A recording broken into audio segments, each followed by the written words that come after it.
அம்மியில மஞ்சள வச்சு அம்மாவ நெஞ்சில வச்சு வேண்டுதல பலம் வச்சு வந்தோம் வாராகி.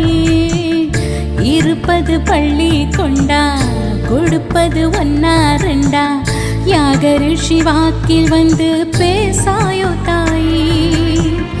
ஆழி வளர் சங்கெடுத்து மறைநாளும் பாடாயோ சக்கரத்தை சுழல விட்டு தீமை வென்று ஆடாயோ அருள்மிக்க வாராகியே. அம்மி